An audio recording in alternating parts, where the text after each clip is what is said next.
भैया light of कर लीजिए।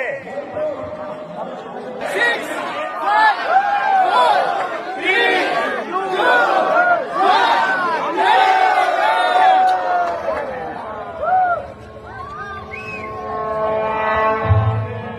సర్వ మానవాళికి రక్షకుడు, మనకు కొండంత అండగా నిలిచేవాడు, మనసులో తలచిన వెంటనే గుండెల నిండా ధైర్యాన్ని నింపగలిగే మహాయోధుడు, అభయహస్తంతో ఎల్లవేళలా మనల్ని కాపాడే ఆ పవనపుత్రుడి ఇప్పుడు మనసారా స్తుతించుకుంటూ శ్రీ పంచముఖ ఆంజనేయ స్వామిగా అవతారమెత్తిన కథ దృశ్య రూపంలో తిలకిద్దాం రండి. ప్రసన్నాంజనేయం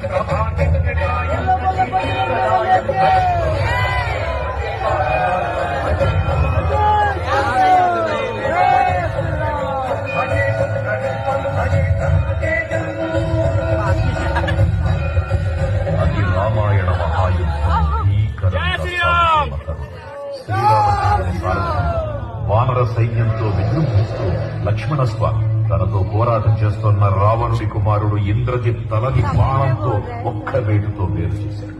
ఇంద్రజిత్ మరణ వార్త విన్న రావణుడు ఆవేశంతో ఊగిపోయాడు. ప్రతీకారం కోసం పాతాళ లోకాధిపతి తన సోదరుడు అయినటువంటి